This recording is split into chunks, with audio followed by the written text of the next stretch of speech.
country, get off, explore, learn different things, cultures, food, come back on board in comfort, and then experience the ship at night with entertainment and activities, and then do it all again the next day. That's the best value of cruise. It's really having everything at your fingertips, nice, convenient, and all while you unpack once. You don't have to pack and repack and repack. So unfortunately, with 2 days, don't really get to experience that. So that is a message I'll definitely be relaying to your guests, your clients, if they do try a cruise. But of course, there are cruises in other areas such as Singapore and Hong Kong, which I'll talk about very shortly.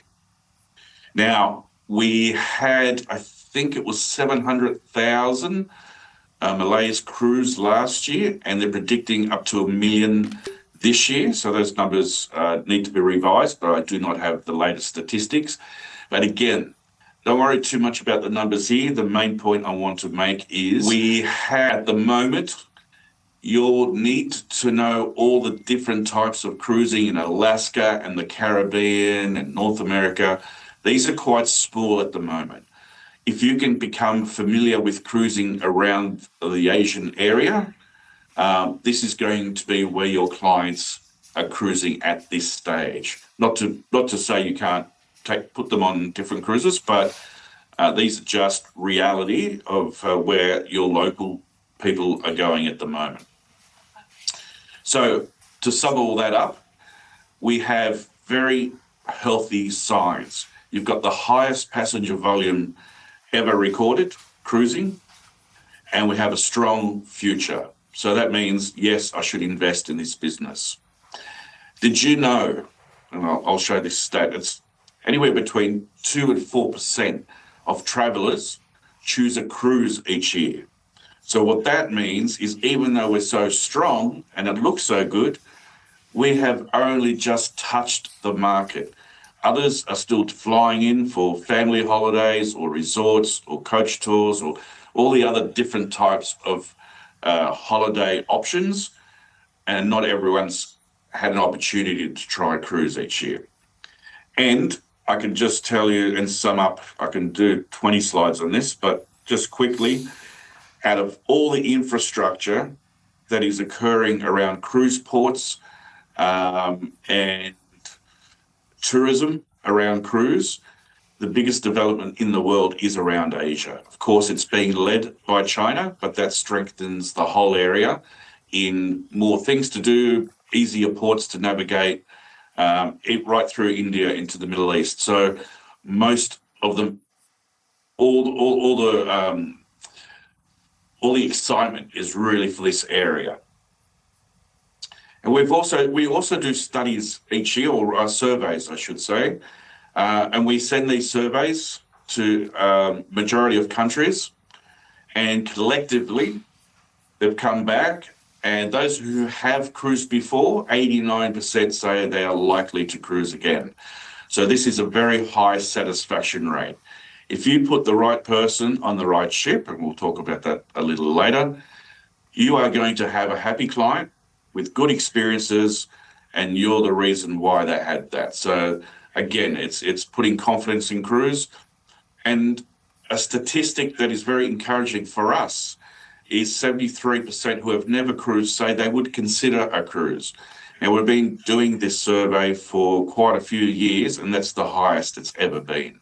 So even those who haven't had the opportunity are interested. So as I said, 2, 3, 4% of global holidays, it's very hard to get the actual figure, but we know it's a very small slice of the pie that are choosing a cruise. So the potential is there. Now, what have cruise lines done in the last 20 years to make sure we get that other 96% that aren't cruising? And a lot of it is change in the design, the infrastructure of vessels, all the features on board, the activities. It's reinventing for the modern day family. And so we're seeing a lot of these ships now in the market, not always this big. The small ships also have innovation as well. Now, in Malaysia, you will have, at the moment, a very small number of ships visiting, and a lot of them will be older vessels that have maybe had a bit of a fix-up, like Piano Land and Superstar Virgo. Don't be despaired, because that's exactly how we were in Australia. That's where I'm from, in Sydney. We were like that 20 years ago. We only had old ships, and that's because the cruise lines were testing the market. They were seeing if they could fill up their ships, and the more and more ships we filled up, the more confident they were of sending their newer ships. And now we have some of the newest ships in the world coming into Sydney and through Australia. So the potential is there, but it has evolved quite a lot. And of course, it's not just Malaysia. If you want your clients to experience this more modern version of cruising, Singapore is the most perfect hub in Asia, because they have these ships. They've got these Royal Caribbean ships that you see pictured. They've got the new Disney ship. And you've got other ships visiting through the year, as well as strong seasonal deployment, like ships staying in Singapore through the year. So that's a location quite close, that you can also get that new experience. So as I said, I've been doing this for quite a while. I've seen a lot of changes, and people always ask me why is the change? And I thought about it a little while ago. And for me, the design and maturity. So there's been a lot of innovative design. We'll have a look at some of that. And when I say maturity, cruise ships now, different brands have different personalities. They're the ones for families. There's the one for adventurers. There's the luxury ones. There's one for learned type of experiences. And so in the past 20 years ago, they were very, very similar, but now I find a distinct personality, and I'll teach you how you know what personality each cruise line has. And of course, we used to be in the middle of the ocean with very little technology. Connectivity was very much only in the last 20 years or so on board ships. And this is what is thriving at the moment. And it's very important that ships get that. So I'll talk about that in a moment. But these years of maximum growth were around the development of personalities, design, connectivity. And these are just some pictures. If you haven't seen, different types of ships, this is just a single a suite. It's a two-story suite on one of the ships. And so it's not just a box like a hotel room these days. You've got different types of suites. Excuse me. On the left, as I have some water, you see the traditional ships with their promenade decks where you can go for a walk and enjoy the breeze. And on the right, we're seeing a very big trend now in developing that area into enjoying that outdoor space a little bit more. We're also seeing new design on the very top deck, where before it was just equipment and standing room and a few deck chairs, but now there are different bars and eateries and forest type, garden type structures on different ships. And not just big ships. These are small ships. This one here, La Boreale, which is a Ponant ship, a French ship. You can just see the beautiful design element, just upgraded quite a lot. Celebrity Edge was the first ship to have this particular feature, which is called the Magic Carpet, and it is actually able to move up and down. So when it's at the bottom, it's actually allowing people to get onto the little ships, the little tenders, to go ashore a lot easier, it's a lot more safe. And then it can go up through the day and work as a restaurant as well at different levels. So ships are continually redesigning themselves. They've got a lot of experts from the hotel industry actually designing a lot of these. And because the connectivity is so good on ships, that they've done things like trying to make it Instagram friendly, because the passengers at the moment are the biggest advertising. In the past, the cruise lines had to spend millions and millions of dollars advertising, but now the passengers doing it for them, telling them what they're doing. So it's a very exciting time. There's a lot of different toys on board. I could go for picture after picture, but you start to get the idea that cruising has certainly changed from particularly that picture I showed of 20 years ago. Underwater lounges with live sounds from the Marines. We're seeing different shapes, different sizes, and of course, the one thing that's important for you, I could go on and on and on. That top right photo is an inside cabin. So that cabin actually doesn't have a window. It's actually a wall, but there's a live LED stream of outside. So you can actually see what's happening outside because there's a little camera, and it's called a virtual balcony. Now, the point here is you don't have to always be on a new ship to experience these innovations, because just as you buy a car, when you send every 2 or 3 years, you send the car to get serviced.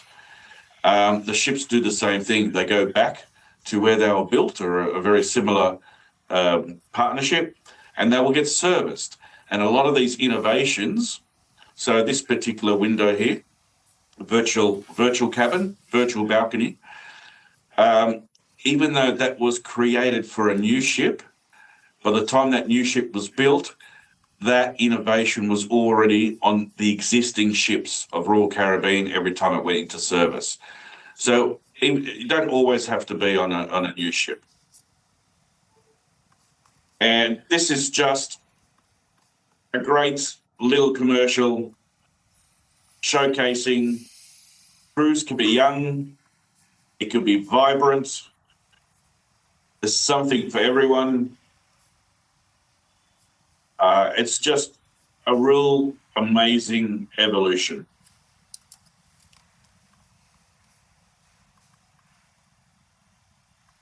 Entertainment has changed so much. And of course, that's just one of about 330 vessels that are currently floating around the world. As I said, connectivity has increased quite a lot.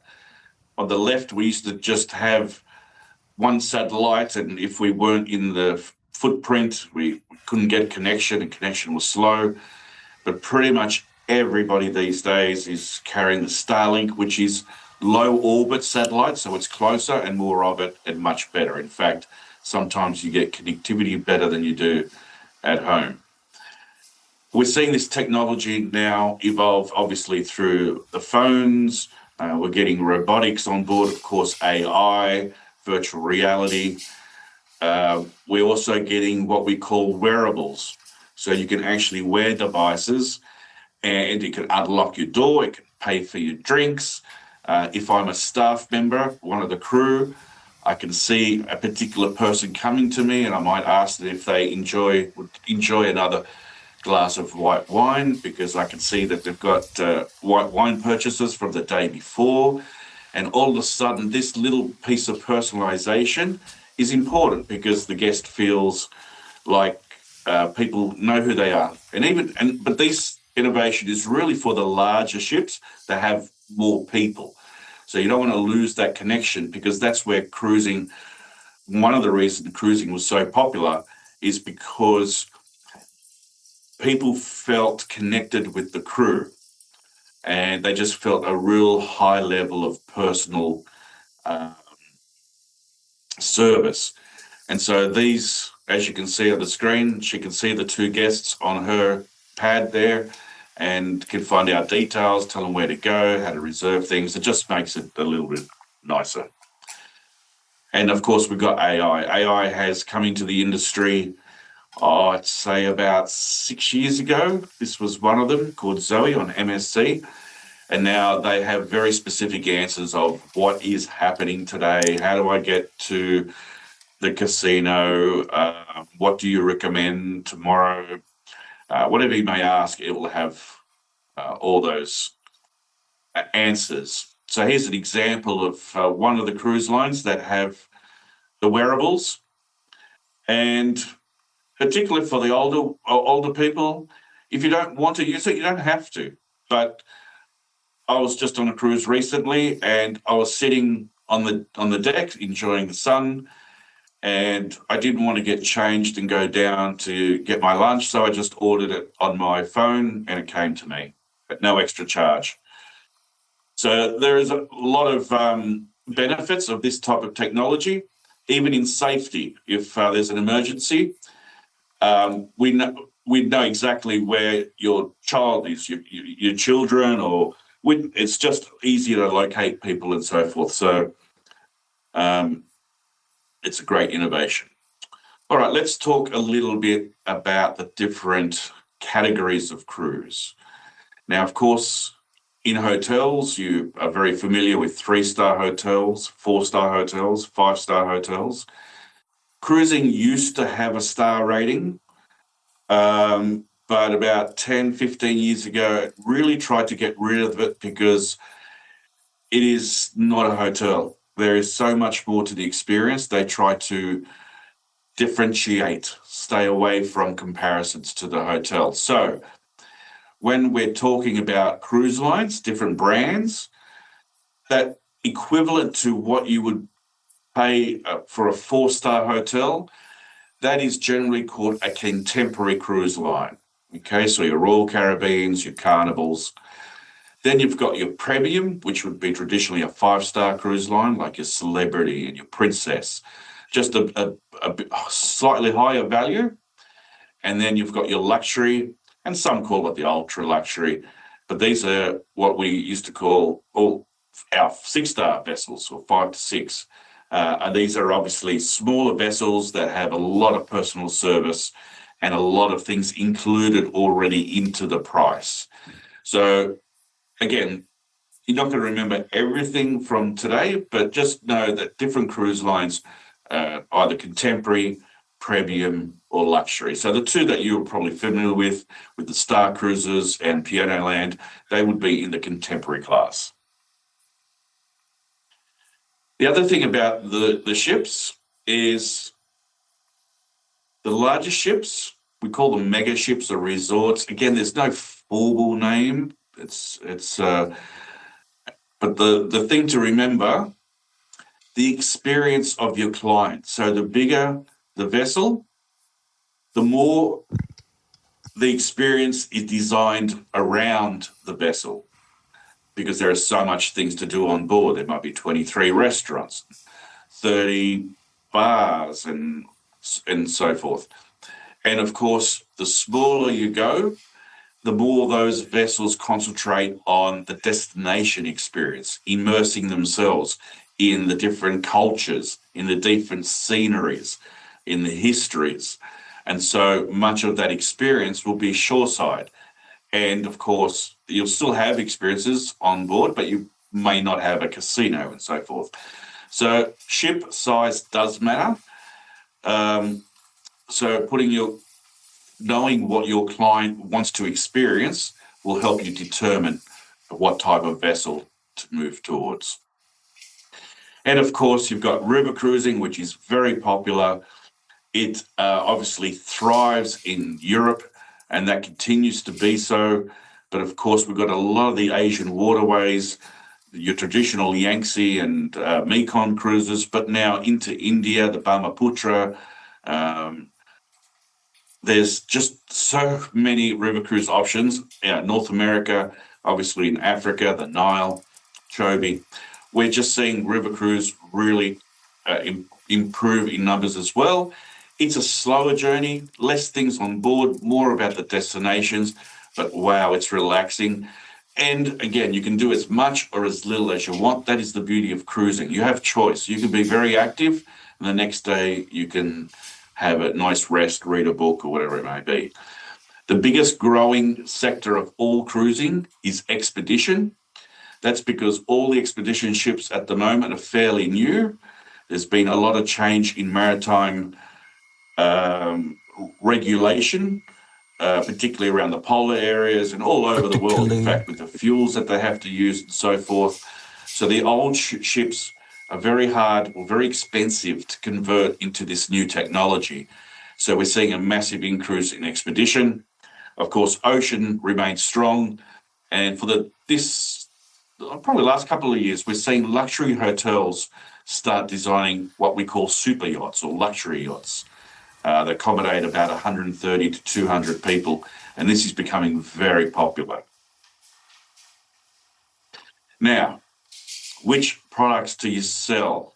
This is when I have a great job in that many times I get to travel around the world, whether it's China or South Korea or over to the UK, and I present this training to agents, particularly new to cruise. And when they say all the different types of ships, this is the look in the audience face, in the audience. They're like, oh my God, how will I learn all this? And this is where I'm going to save you a lot of time. Close to home cruising. I've already showed you earlier that the Malays are cruising in Asia only at the moment. They will go further, so that saves you a lot of trouble. You need to know about the ships or the brands that are cruising close to your area. It's also very popular. This statistic is also very strong in every market I deal with. So in Australia, we're traditionally 70 to 80% of Australians cruise close to home. UK is very similar. Obviously, they're close to Europe though. So they're about 80%. North America is also around 70, 80%. So they're big markets, but even those people are cruising close to home. And so even if your clients will start to cruise further away, that's great, but you will always have a very strong close to home cruising client list. And that means, and the reason why it's so popular is there's less travel time. So if you wanted to hop over to Singapore, I'm not quite sure how long that flight is, but I'll tell you what, it's a lot shorter than it is flying from Sydney. The flights are, of course, cheaper, and you don't have to adjust too much to different time zones. So close to home cruising is where you will start your professional development in cruising. And of course, the main areas I would suggest for you would be Hong Kong, Shanghai, Singapore, even as far out as Dubai, but really Singapore, Shanghai, and Hong Kong. So let's look at the different types of clients that are currently cruising. 31% of cruisers over the past 2 years are new to cruise. This figure used to be very low. It used to be a very loyal repeat number that cruised every year, but as the years go through, as decades past, obviously those people aren't going to live forever. So the cruise had to reposition, as I said earlier, by redesigning, by putting technology, and their focus is always to support you in getting people new to cruise. Remember, 96% or thereabouts have not cruised before. So new to cruise is where the market is, and there's a lot of confidence that this figure is continually rising. As I said, the average age is around the world is 46.5. In Asia, it's a little lower. I will continue on. I don't want to spend too much time on the statistics. I want to show you how to sell.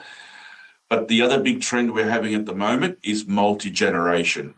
So we have 28% who cruise with 3 to 5 generations. And this is really important because this is very consistent with what we see as the value of cruising from the passengers' surveys. They love the fact that the kids can play in the kids' club, play with their friends, be entertained all day long. The parents can go do sit by the pool and relax or do whatever they want. The grandparents will go to a class to learn about digital photography or maybe a wine tasting. And at the end of the day, they all meet up for dinner and watch some entertainment and so forth. So it's such a convenient holiday. And one of the biggest trends at the moment is called the skip generation. So it's grandparents taking the children away on a cruise. The children get to learn and discover. Grandparents know they're in a safe, controlled environment, so they're less panicked. And the parents, they're not on the cruise, but they're having their own holiday. at home without the kids. So it's a very popular trend at the moment. 12% of travellers choose solo. There is a large increase in solo cabins in cruising. This used to be one of the weaknesses, but it's getting stronger. And we're also getting people, post-COVID, we're seeing a few trends that are new. People are taking longer cruises. So maybe not necessarily your market at the moment, but they're taking longer cruises, more tailored cruises. And 11% book 1 year or more before the sailing date. Now, if it's a particular cruise that has limitations, like it might be a themed cruise or it might be a cruise at Christmas or holiday periods, they need to book those early because of the high demand. But this figure is again sort of changed through the years, where it used to be a lot higher. People were booking a lot more in advance. As I said, the biggest increase in cruise experience is the expedition factor, a growth of 150%. If there's ever an area, if you really want a niche, if you really want to focus on a particular style of cruising, and it's something that evokes excitement out of you, this is definitely one I would be recommending. Because at the moment, you can see the ship on the bottom left, that's the old 50 Years of Victory Russian ship that is very famous for its expedition cruising. Those type of vessels are too expensive to run these days. So we're getting a lot more new ships. These ships are built for luxury now as well. So you don't have to be this rugged hiker you can be someone like me who's 55, liking my cocktail, but get to still experience Antarctica. We're having a lot of cruise lines as well, cruise lines that have that are adding expedition ships to their fleet. So let's just say they're a contemporary line or a premium line. They're ocean cruising, but they've started to build 1 or 2 expedition ships. So if you liked Celebrity Cruises and you've cruised with them before, now they've got an expedition ship, and now you can you can do expedition cruising with Celebrity. Of course, for many parts of the world, a cruise is the only way to explore those particular regions because there's no infrastructure. So even this particular segment attracts new to cruise people who not necessarily cruisers. Cruising is not for me, but it's the only way to enjoy that particular holiday. And so there's a lot more choices, a lot more itineraries, a lot more brands as well. So this is a very exciting area at the moment. And luxury has grown 3 times than 14 years ago. This is one of the big growth areas as well. Well, since 2010, so 14, 16 years ago. Luxury is big. And final one, 79% of cruise travellers talk about the importance of having a travel advisor, whether you're a travel agent, travel consultant, whatever you identify with, a retailer. And this is because cruise can be complex sometimes for people to choose. Which cruise do I do? Which itinerary? Which cabin? And so forth. So let's talk about some of the onboard experiences. Now, sometimes I get feedback when we talk about these larger vessels that people say, oh, I do not want to be on board with 4,000 people. I myself, as I said, have been in the industry 30 years. Most of that has been on 1,000 or less passengers ships. But I have obviously cruised through my work on these type of vessels, and I have to say it's actually very interesting that many times you're walking around and there's nobody around you. And so this is why I use this picture, is because I mentioned earlier, there might be 30 bars, there might be 24 restaurants, there might be this room, that room. And so everything is segmented. It's put in different parts of the ship, and that disperses everyone, expands everyone to all parts of the ship. Not everyone is in the same place at the same time. So this is important to tell your client who maybe wants, there's a ship visiting your shores, they're thinking about a cruise, but it looks too big. You can explain to them that it's very easy to find somewhere where there aren't people, or because of this particular design. Generally, if you've never cruised before, the main thing to realize is very roughly 85% of the ticket price is included. So the cruise fare. So that includes your accommodation, obviously your transport, your meals, entertainment, and activities. Now, you can get, you can upgrade your accommodation for suites, yes, so it might cost more. You can pay sometimes for specialty restaurants, very exclusive restaurants that aren't available just generally, but it's a small increased fee. You could do that. There are some cruise lines that do have the optional entertainment, but it's very, you can still get your general entertainment included. And some activities may have a fee, like a wine tasting or something like that. So, but generally, these are the main things that come with you on the holiday.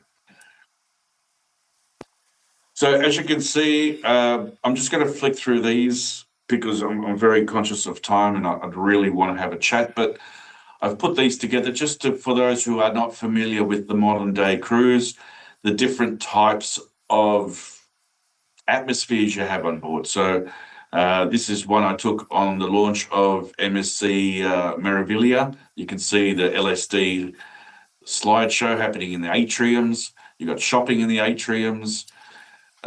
For food, you've got obviously dining rooms, but not just one. You've got many, many on some restaurants. Alternative, if you want to specialize in French, Italian, Japanese. You can, if you love your outdoor areas, there's plenty of outdoor opportunities. Different food stations pop up at different ships at different times. You can have the healthy retreats and cafes. There's barbecues, grills, different types of brands are now associating with different cruise lines, private chefs, coffees. You know, one of the things I love about bringing kids on board, the children, is sometimes when you are trying to teach them about different types of food from different countries, it's very hard to go into your local restaurant and order Indian or Korean. And if the child doesn't like it, well, you're stuck with it because you've paid for it. Whereas on the ship, you can introduce them with these different foods. If they don't like it, that's fine. You can just try something else, and it's no extra cost. So this is one of the reasons why cruising is so good for kids. You can teach them on different foods, different types of entertainment, and things like that, all at no cost to you. I've mentioned the different bars, clubs, and lounges. When I say bars, it sounds so basic, but when you talk about robot bars or wine bars or ice bars or silent discos, and it's just incredible the amount of variation on these cruise lines. Again, with the wellness, it's always been a popular trend on cruise ships or for the cruise industry, but we have expansions of different services and various types of equipment. It's very important for cruise lines to have this correct. And the public spaces are just incredible. I apologize if you can't read all that, but again, this is just the beginning of your training further. I really just want to give you an understanding of the variation and the change and the evolution, and hopefully I've made my point. If you have an opportunity to ever visit a ship, ask your cruise line reps. If there is an opportunity to come on board, they would love for you to come on board to experience it. It will show you the grandeur of it, but of course, nothing beats the actual experience of a cruise. And as I mentioned before, a 2-day cruise versus a 7 to 10-day cruise is very different. Not only in the fact that you get off and you explore, but one of the things I find fascinating is how the whole ship works in one operation. So from the dining rooms, from the kitchen to the galleys, to the service, to the entertainment, how everything just works and flows. It is truly marvelous, and the only way you get to do that, of course, is by doing a cruise. So the 2 days are good. They'll teach or give you experience of what it's like, but the ultimate experience is try to expand that. We'll talk about cabins. This is sometimes difficult for agents to understand. And it's very, very hard for me to teach this one online, because when we talk about cabins, we're talking about a picture. It's not like a hotel. You've got the various levels. And so this is a typical brochure, or maybe on the website where I got it from. You will always have a key, like an index as to what is what. So on the left, we have 4 types of accommodation. You can call them cabins, you can call them staterooms. When it comes to terminology, I pretty much always try and use whatever the cruise lines you're using. So it just keeps it simple. So for Disney, they call the majority staterooms.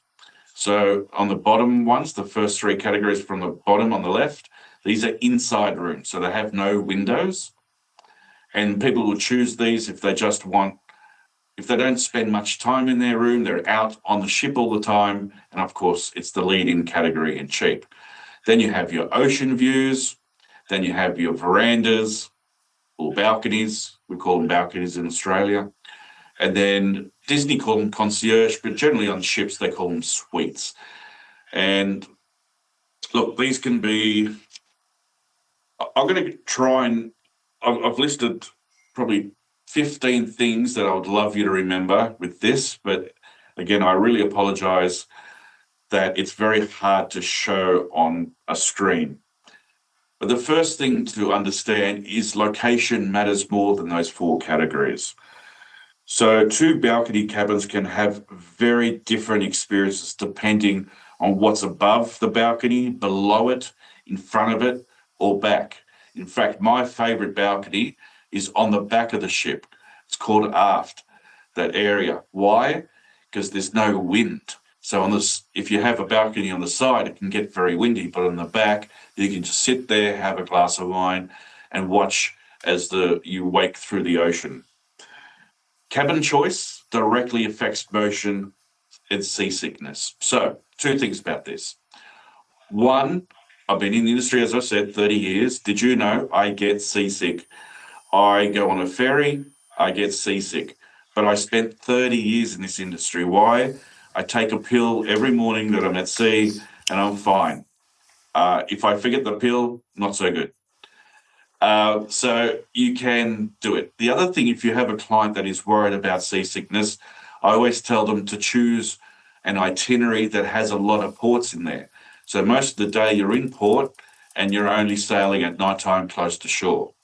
But when it comes to cabin category, when you're in the middle of the ship, so you've got the front of the ship and the back of the ship, if you put your hand out in front of your face flat, so your palm is facing the floor or the table, and you move it up and down like a ship would on the water, the area that stays the most stable is in the middle of the hand. So the midship categories tend to be more expensive because they're more valuable, and the lower, the better. So it's closer to the sea level, whereas higher, you have more room from up and down. So again, cabin category is distributed amongst the midship, front and back, and noise travels vertically. So what we mean by this is some people who have a balcony may be upset the pool deck is the next one up, and so it can be noisy, or the disco's below. So these are things to understand from your client, what matters to them. Price equals value in cruise cabins. So cheaper cabins can sometimes be better. So let's say you have an inside room and then you've got an outside room, but it's called obstructed view. What it means is you still have a window, but you may be partially viewing a lifeboat that is hanging there. So these cabins are sometimes cheaper because of the lifeboat, but you're still getting natural sunlight into the room. So price doesn't always equal value in cruise cabins. There is something in cruise called guarantee cabins. So cruise lines have to juggle their allocation, just like a airline does, just like a hotel does. There may be a situation where they need to move somebody. So they'll have spares in and around the ship, but generally they will sail full. But what they do when it comes to closer to the end of their allocation, they'll keep some rooms or cabins as guarantee. In other words, you or your client cannot choose the number, but it might be category 4B, whatever that may be, a veranda. So your client is guaranteed of a veranda cabin, but you just can't choose where it is in the ship. These are a lot cheaper, but what happens a lot of the times, they can get upgraded to suites or to a higher category. So if your client really doesn't care if they're at the front or at the back or the middle or whatever, sometimes it's cheaper to get a guarantee cabin. So, okay, let's just get a minimum veranda or an ocean view. And at the very worst, we're going to still have an ocean view. But you have a choice. Not only is it cheaper, but you get upgraded for free. Balcony's not always equal. That depends on the size, the lifeboats, as I said, the wind exposure. Itinerary sometimes will drive cabin selection. So if I'm going from North America up through Alaska, I would like to be on the right side of the ship on a balcony so I can view the land. Different itineraries sometimes have this as something you should be aware of. So just know where the cabin is, close to entertainment. I like it right in the middle somewhere, so I only have to go up one floor to the dining, maybe 2 floors down for entertainment. Or if I really want to relax, just close to the sun deck so I don't have to go up and down all day long. So again, you need to know what your client wants. And that's the same as the hotspots. So what's allowed and what's not. Family is very important. It's not just 2 and 4 in a room. It could be 5. It could be, you could have adjoining rooms just like you do in a hotel, different types of shapes and layouts at the moment for families, and more solo cabins happening in the industry. And of course, specialty cabins that are like spa concierge areas of a ship that may be in the wellness areas, or a special VIP. This is very popular. Ships have what's called ship within a ship. So a VIP area. So only the people in those suites have access to that bar and that restaurant. It's the exclusive VIP area. Suites sell out for a reason. That's because there's not that many of them. So that always sells out first. And I'll tell you how to quickly do an upgrade. So I just want to go through that. I don't want to spend too much time. Group bookings on cruises, if all cruise lines have different policies, it could range between, you put 8 people on a ship, you might get a free cabin, or it might be 16. So check with each cruise line, but of course, then you can go, or you can use that as your commission. It really depends on the model that you're working.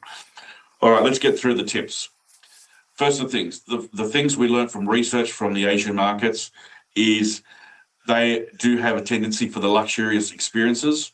So be aware of those cruise lines cruising in that area and the experiences within the high-end shopping and the experiences such as butlers and so forth. And one of the biggest things I found as far as a reason why people are cruising in Asia is food options. Now, generally on any international ship, there is a certain possibility of getting your traditional menus, but we're finding it stronger and stronger in the Asian market that are catering for the local region that they're doing the cruise. So I'll talk about that in just a second. But they're the 3 biggest satisfaction points that we found from surveys from the Asian market. Misconceptions. In the past, people said there are too many old people on board, as this picture shows. I've shown you that that's not the case anymore. People think they're too bored. No. Too confining. No. Put them outside, get them a balcony. Too expensive. I'm going to dismiss that one. Next slide. Too seasick. Look, these ships are big.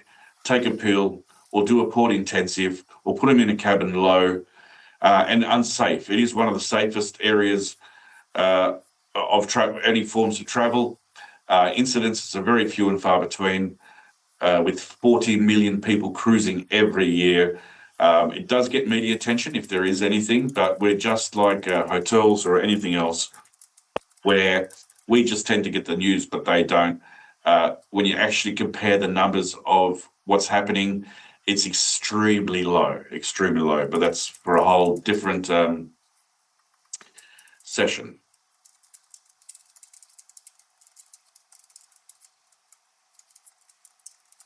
Just got a video here, just nice little capture of what I'm trying to explain, and that is it's a whole new experience, it's a whole new world. Go-karting on the ships.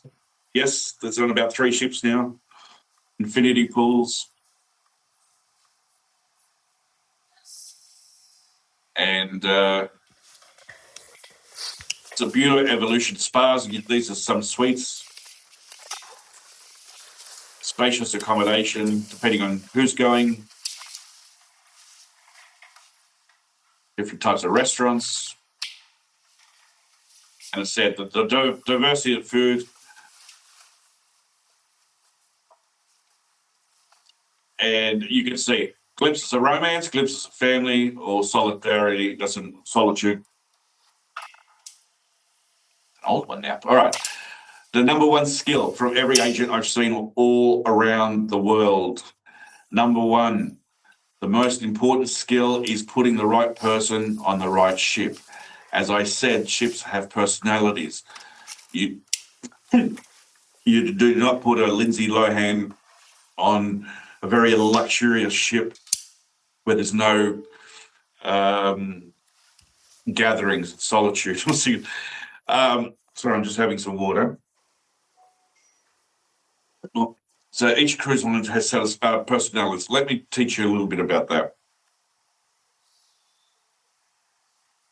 The best way you can learn of which ship is for what, or for which cruise line is for who, very simple. Their brochures, their websites, they spend millions and millions of dollars of advertising. They put in those pictures, in those videos, people they're appealing to, so people can identify with themselves. So for this particular one, is the company called Seabourn. You can see a very it's luxury, but it's not overdone. So it's a simplistic sort of premium into luxury type of lady in, it looks like in her 40s or 50s, and that's exactly who will be perfect for Seabourn. Okay, well, here we have one of the brochures from Norwegian. We're seeing a slightly younger couple, a bit more active and exploring. So that's exactly who they're trying to get on their ships. This is an old Australian river ship, but they're going for the seniors who are enjoying some time, learning about the different cultures within certain regions and so forth. So check the brochure, check the website. It's a really good idea of who they're attracting. Also, what cruise lines do is they put different brands on their ship. They make a partnership with different brands. So you might not know who Royal Caribbean is, but you know who Starbucks is. And all of a sudden you identify with that brand. Same with Apple, who were, I think, on Celebrity. If you like Apple products, that means you're probably a little bit younger, you're a little bit more contemporary, you love design and simplicity, that thought that goes into all their products. Well, guess what? That I just described Celebrity Cruises. So again, you can see exactly some of the brands that are on board. have been chosen because they specifically target the audience they want to bring. So these are great tips for you to learn what's on board. Now, I was going to do a poll, but I'm just using a new system for the first time. But I was going to ask you, and you can ask yourself this: what is the most important factor that determines any sale? Is it price? Is it convenience? Is it timing? Is it emotion? Is it social media status? The answer, believe it or not, is emotion. If your clients have emotion about what they're seeing, what you're presenting, if they can see themselves in that scenario, that is the biggest factor on sale, on conversion. Yes, price will be important. Yes, it's about timing. They're all important, but if they're not emotionally engaged, and they might be have emotion about price, but they have to emotionally see themselves. And the best way to get their emotion is through storytelling. So in the past, people have concentrated on talking about the ship, how big it is, how many passengers, it's got 30 bars, 24 restaurants, all this sort of stuff. But if someone doesn't drink that much, why am I talking about the 30 bars? I need to know who they are. And then I need to put them on a ship that matches their personality and talk about their experience that they will potentially have.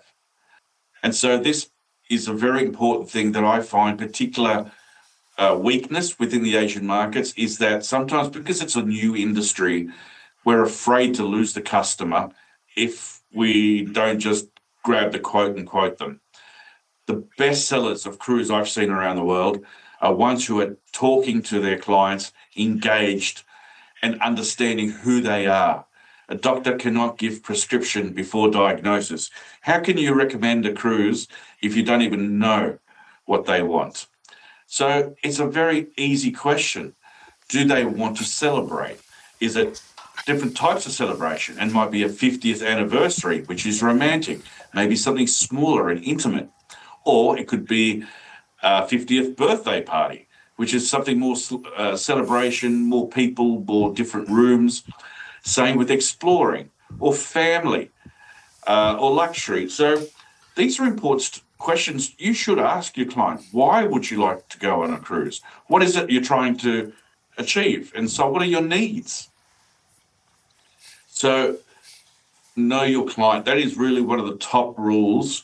Sometimes I know it's hard, especially when you're sort of new, but just to understand what exactly they want, because they may come to you with something, they may see it in the newspaper, but you need to say, look, I appreciate this. Did you know there's something similar but more suited to your style? I'm not sure if this cruise is very traditional, doesn't really cater for families as much as this particular cruise. So that's a big tip. Another one is a lot of people get scared of the price. But we call something, it doesn't matter what you call it, we call them per diems, which is Latin for per day, but we use a per night rate. So it's really the fare in its total divided by the number of nights. So let me give you an example. Here's a nice cruise of 24 nights for $5,760. I think that's for two people. If you divide it by 24 nights, that's $2,880 per person. Then, of course, by people, and then per person. So that cruise, although it looked a lot, 5,760, it's actually quite well priced at $120 per person per day. It's very hard to get a hotel room these days for that, yet you still get your transport, your accommodation, your food, entertainment, and all the other things as well, activities. The other thing I really like about this strategy is when you're quoting. Here's another example, 11 nights in Japan for 3 people. We have a total price for an outside room that just has a window or a balcony room. Now, that looks like quite a bit of a difference.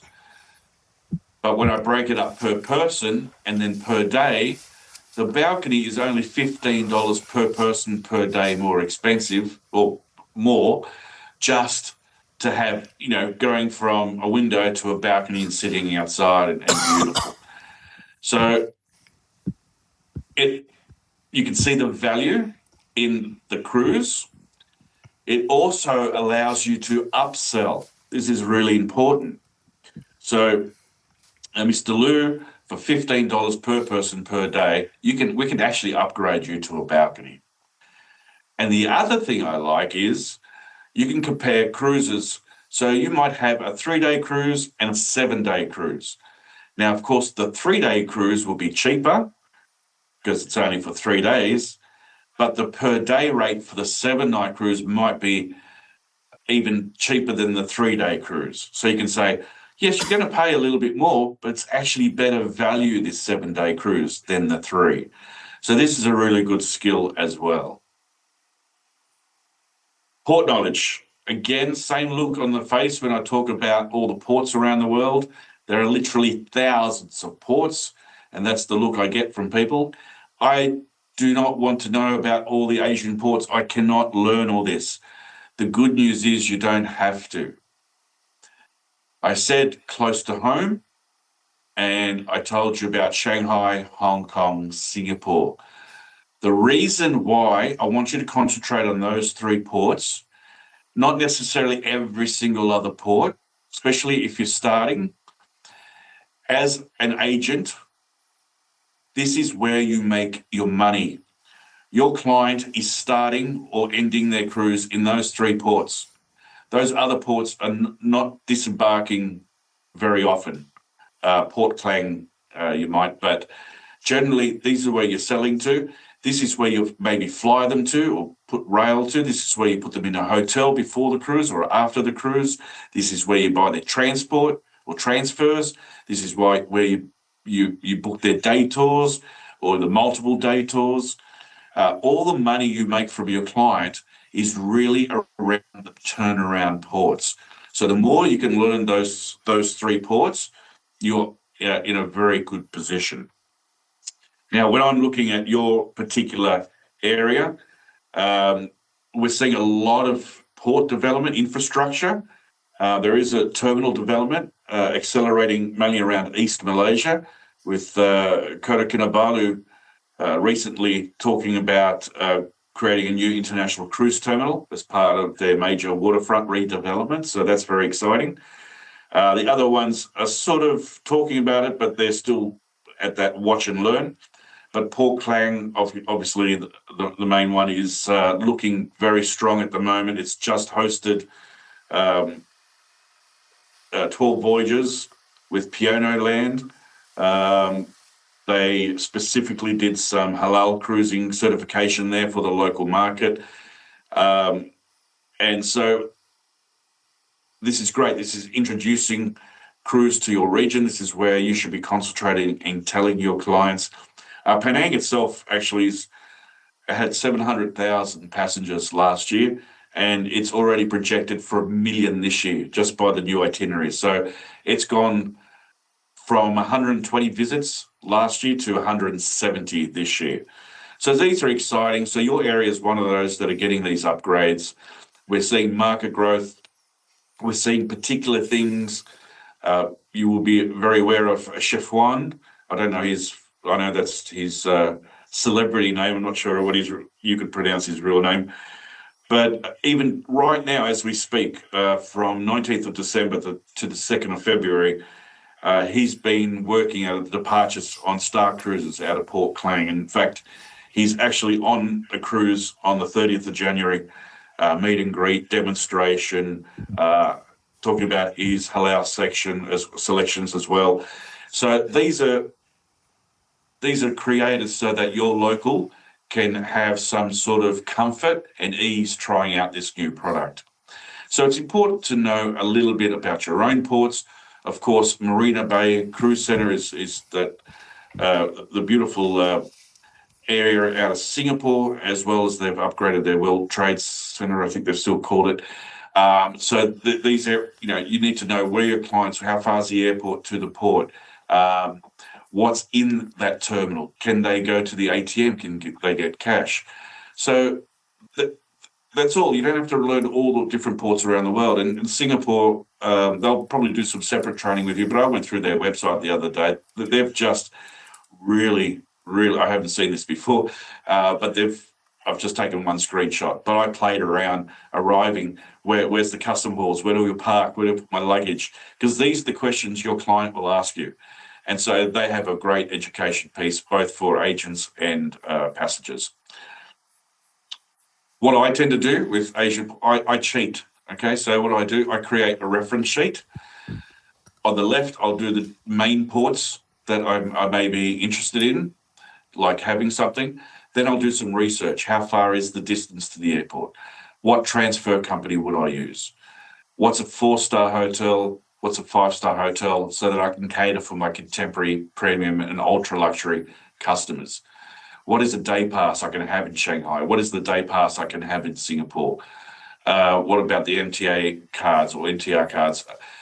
Just putting information there that when I have a client in front of me, straight away I said, oh, you're going to Hong Kong, right? Okay, we'll get you to the airport. It's quite a distance to Kai Tak Terminal, but here's the ways we can get you. I have a transfer company. Of course, you've got rail. I can get you a pass. I can put you up this hotel because you're cruising on Princess. There's a great 4-5-star hotel right next to Kai Tak Terminal. I can give you this day pass there. So you are upselling and selling to your client very quickly, very easily, because you're not going to need this for every port. And there's Kai Tak Terminal there. So I'm perfectly on time, which is great because I haven't rehearsed this before. Let me talk quickly about CLIA. This is the organisation, obviously, that we're part of educating. We do have membership. I think it is $100 a year. I think it's tax deductible. Well, it is for Australians, so you've got to check with yours. But look, we house all the training from all the different cruise lines, plus all the courses there, all the courses that I've written through the years. And so if you want to specialize in river cruising, if you want to specialize in expedition, if you want to specialize in a particular area like Alaska, there's certainly content there for you. But a very easy way to start is we have 2 core units, which generally do exactly what I've done today. Talks about the industry, the infrastructure, the cabins, and then about selling techniques. They're your 2 core units, and that gets you started for everything. And then you don't have to read this if you can't see it on your screen. I have just taken every topic I have created in the training. This is just from 1 unit. So it's not just a 30-minute course. This is a good 2 to 3 hour course, online, interactive, same for sales and service. You can see there's just so much to learn, but those 2 is a great starting point. And then, I don't know if you've ever had this, but in Australia, we used to have books where you can choose your own adventure. So you can pick something that interests you, as I said, or something that your agency is promoting. Maybe they have an upcoming promotion on Alaska cruising or European river cruising, or pick something close to home because that's a great place to start. So obviously Asia, we have a course there, and then of course we have Australasia as well. Not only that, training is one thing. I'm very, very conscious of resources. So we have a lot of things where you can download and keep. You're not going to remember the exact layout of different terminals or whatever. So we'll provide in the training and different toolkits links so that you can have them available to you. So it's not just about learning, it's about having that information at your fingertips. And of course, we do a refresher course every year. It's a slightly smaller course, but it's all about what's the year ahead.